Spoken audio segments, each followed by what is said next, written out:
G.I. Joe, G.I. Joe. Here's to good friends. Hi, I'm Raphael Rippy. He likes it. Hey, Mikey.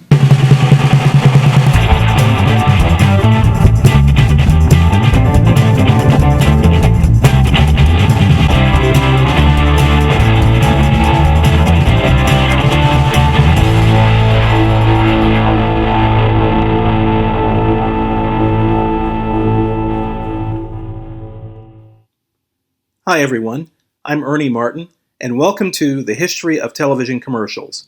On this channel, we're going to dive into the history of some of the most iconic television ads ever, from the 1960s through the 1990s and everything in between. We'll look at some commercials you may remember, as well as some you've probably never seen before.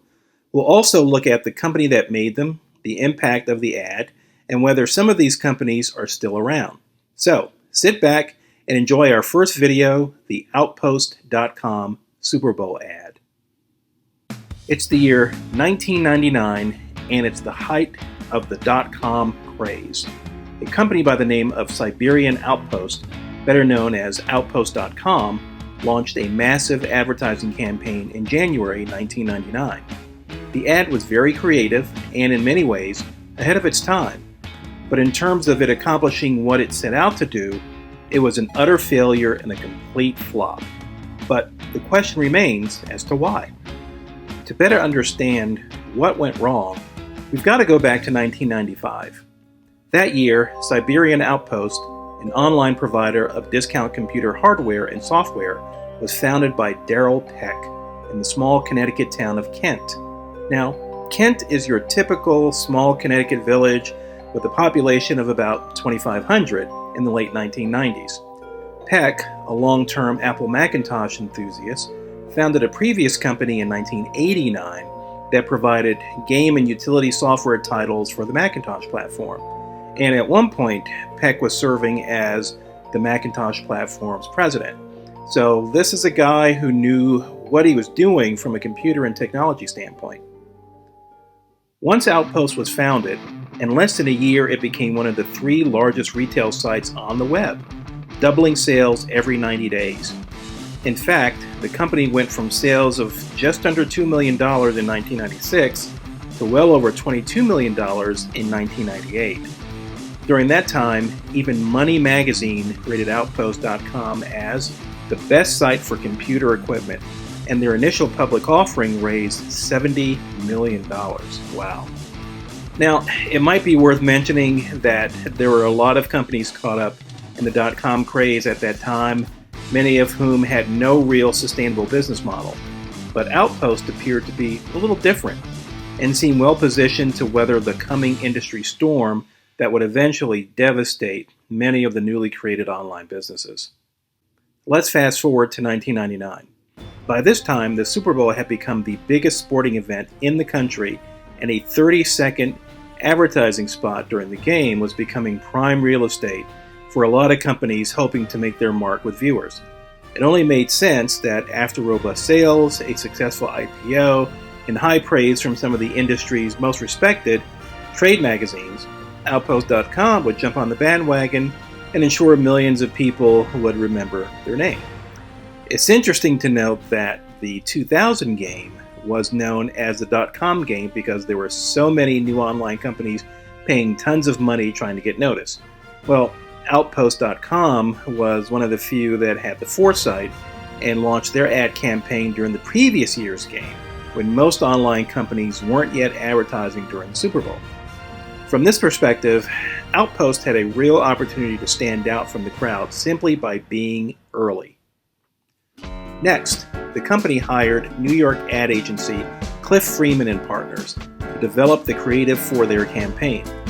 Cliff Freeman was responsible for very memorable commercials such as Wendy's Where's the Beef and Little Caesars Pizza Pizza. Choosing Freeman seemed like kind of a no-brainer. If his previous work was any indication, then Outpost.com could, at the very least, become a pop culture fixture. If Freeman could do for Outpost what he did for Wendy's and Little Caesars, it would surely translate into more customers, higher sales, and online immortality, right? Well, not exactly. Hello. We want you to remember our name, Outposts.com. That's why we've decided to fire gerbils out of this cannon through the O in Outpost. Cute little guy. Fire. And again. So close. Fire. Now, as you can see, the commercial is absolutely memorable, and I think it's sheer genius. It's irreverent, downright crazy, especially compared to 1999 standards. What you want a commercial to do is stand out in a way that people will talk about it over and over. That's the ideal way for a brand to carve out real estate in someone's mind. And it's absolutely genius for brands whose commercials are so creative. It's not only discussed around the water cooler at work, but it gets covered in the news. All this is good and fine, but there is one thing Outpost.com forgot to do. After spending a ton of money to develop, shoot, and air the commercial, they really didn't convey to the audience what the company actually did. In fact, they produced a series of commercials using the same theme, one where toddlers at a daycare center were shown getting tattoos of the Outpost logo on their forehead, and that was, right along the lines with, the expected crying and the wailing and the admission from, the head guy saying, well, it may have been a bit excessive. And then there was another commercial, sort of one of my all-time favorites, where it shows a pack of wolves attacking a high school marching band. Now, in my opinion, all three ads are hilarious and really stand out. But again, the commercial doesn't connect what the company does with what's being shown on screen. So, unfortunately, audiences may have remembered the outlandish commercials featuring gerbils, wolves, and toddler tattoos. At least for a little while, they struggled to remember long-term what the company actually did. Later on, the company did develop new commercials that better explain throughout the spot what the company actually did, but in my opinion, the creative wasn't nearly as good by that time, and the dot-com bubble had already burst. So eventually sales slipped, the stock price plummeted, and Daryl Peck was eventually replaced as CEO.